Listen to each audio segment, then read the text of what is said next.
Pourquoi est-ce si difficile de s'occuper de soi quand on est maman? Pourquoi est-ce si difficile de prendre du temps pour soi, de s'accorder des moments de répit, de trouver des activités toutes seules où on n'a pas forcément la famille avec nous, les enfants avec nous?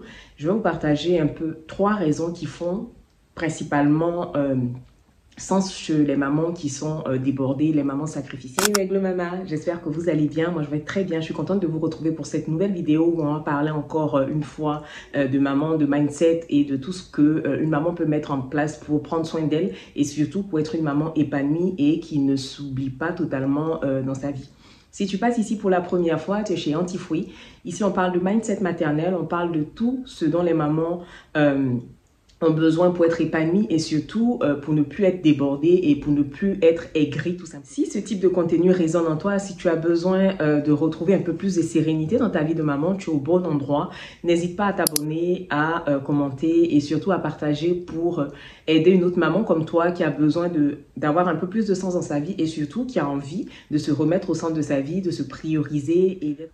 Combien de fois n'avons-nous pas vu des personnes qui jugent des mamans, des personnes qui vont faire des réflexions du type « Ah, mais tu es maman maintenant, il ne faut plus sortir. Tu es maman maintenant, comment ça se fait que tu aies encore envie de profiter de ta vie comme une jeune fille et tout ?» En fait, c'est tellement ancré dans l'entendement de tout le monde que une fois qu'on est maman, la vie s'arrête, en tout cas la vie de femme s'arrête, qu'on n'a plus droit à rien, qu'il est vraiment difficile pour certaines mamans de prendre soin d'elles au quotidien, de s'accorder des moments de répit, de penser à elles tout simplement. Donc je vais te donner dans cette vidéo 3 raisons qui pourront résonner en toi, qui pourront t'éclairer sur le pourquoi du comment tu as des difficultés à prendre soin de toi. La première raison, ce sont les croyances familiales, l'héritage sacrificiel. Ça veut dire que pour les femmes de ma génération, ou même des femmes plus jeunes, hein, on a tellement vu nos mamans se sacrifier, s'oublier, travailler. Moi, je le dis souvent, ma mère a été veuve très jeune, à mon âge d'ailleurs, à 40 ans, elle a perdu mon père. Elle avait 5 enfants à charge et... moi, je vois ma mère vivre, profiter de la vie que depuis ces dernières années-là. Ma maman a toujours été en train de courir partout, à être à l'église, à prier, à s'occuper des autres, à donner de son temps. Et finalement, quand tu as ce bagage générationnel-là, dès que tu veux prendre soin de toi, tu peux penser... Inconsciemment, c'est tellement ancré en toi, tu t'en rends même pas compte que c'est de l'égoïsme, que de vouloir prendre du temps pour toi, que de vouloir voyager. Je me souviens la toute première fois quand j'ai parlé de mon projet d'aller aux États-Unis pendant une semaine en 2018. Donc mon fils avait 1 an et demi, je crois, ma fille avait... voilà, ils étaient tout jeunes tous les deux. Hein. Je devais les laisser avec leur papa, mais j'ai entendu, mais comment ils vont faire? Une semaine, c'est pas trop long, le papa et tout. Et en fait, on nous a inculqué qu'une bonne mère, c'est celle qui met sa vie entre parenthèses dès qu'elle a des enfants. Ça veut dire qu'elle n'existe plus pour elle-même, elle ne doit pas faire de choses pour elle, elle ne doit plus vivre. Et finalement, c'est tellement ancré que c'est quelque chose qu'on doit déconstruire, c'est quelque chose qu'on doit corriger pour que les mamans puissent comprendre qu'aujourd'hui, prendre soin de toi, ça ne veut pas dire que tu n'aimes pas tes enfants. Prendre soin de toi, ça ne veut pas dire que tu es une mauvaise mère. Prendre soin de toi, ça ne veut pas dire que tu n'existes pas. Non, au contraire. Pour mieux prendre soin de ta famille, tu as besoin de prendre soin de toi aussi pour ne pas demain te retrouver à être dans un état où tu en veux inconsciemment à tes enfants parce que tu n'as plus eu l'opportunité d'être épanouie toi-même en tant que femme. En 2, on a la culpabilité. C'est quelque chose que beaucoup de mamans portent en elles. Dès qu'elles font quelque chose toutes seules, vous avez des mamans, même le simple fait d'aller faire un resto ou aller à un café avec une copine, c'est une culpabilité qui va les prendre aux tripes. Elles vont se dire « Ah, mais mes enfants, mais ceci. » Et moi-même, j'ai été comme ça pendant un moment. Hein. Je vous ai raconté ici mon expérience quand je suis tombée malade. Ça veut dire que pendant toute la semaine, j'avais la possibilité d'aller aux urgences pour me faire soigner plus tôt. Je rends grâce à Dieu parce que finalement, j'ai pas eu de trop grandes séquelles de cette maladie-là. Ça va beaucoup mieux. Mais pendant longtemps, je suis restée là à calculer « Ah, mais...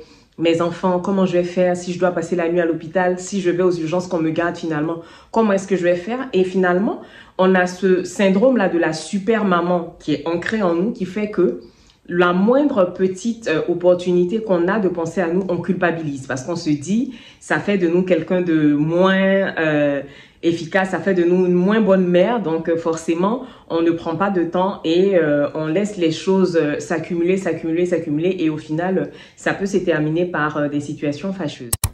En 3, on a cette croyance limitante que le temps pour soi est un luxe. Moi, je ne sais pas pour vous, mais dans nos éducations à l'africaine, en général, dans une maison, quand tu es assise un peu tranquille, ça veut dire que tu n'as rien à faire. Si tu es assise à la maison, au salon, on se dit automatiquement que c'est parce que tu n'as rien à faire que tu es assise là, donc on va te donner du boulot, on va te donner quelque chose à faire. Et ça, c'est quelque chose qui est tellement ancré qu'en devenant maman, on a l'impression que le temps pour soi est un luxe. Même quand tu dis à une maman, ah, mais est-ce que tu peux prendre 10 minutes pour faire ta routine? Ah, je n'ai pas le temps pour ça. Mais pourtant, si tu fouilles bien, tu as le temps. Tu as le temps pour faire ta routine, tu as le temps pour faire du journaling, tu as le temps pour écouter un podcast, tu as le temps pour rien faire tout simplement, t'asseoir, profiter tranquillement. Donc, ce sont des comportements qu'on doit déconstruire encore une fois. C'est un travail qu'on est amené à faire sur nous. Et surtout, ce sont des choses qu'on doit pouvoir éliminer de nos vies dans la mesure où, comme je le dis encore une fois, le travail qu'on fait aujourd'hui, ce n'est pas que pour nous, c'est aussi pour nos enfants. Nous avons un devoir de transmission vis-à-vis de nos enfants. Nous avons le devoir de casser certains schémas transgénérationnels qu'on répète depuis des générations et des générations. Et si on veut que nos filles, que nos enfants soient des personnes plus libres dans leur vie, on est obligé, nous, de faire ce travail-là sur nous. Alors, c'est la fin de cette vidéo. J'espère qu'elle a résonné en toi, qu'elle a pu bousculer certaines croyances en toi. Et surtout, j'aimerais que tu comprennes que ce sont des choses que tu peux corriger. Ce sont des choses que tu peux changer avec une prise de décision. Je le dis souvent, une intention, une prise de décision, c'est ce qui va faire bouger les choses. Personne ne va venir faire les choses à ta place. C'est à toi de décider que tu ne veux plus de certaines situations dans ta vie et surtout que tu as envie de les changer. Donc, je te remercie pour ton temps d'écoute, pour ce moment passé avec moi. J'espère que ça a pu résonner en toi et surtout, n'hésite pas à t'abonner si ce type de contenu-là te plaît, n'hésite pas à partager, n'hésite pas à commenter pour me faire part de tes impressions tout simplement. Et puis, on se dit à bientôt pour une prochaine vidéo. Mouah.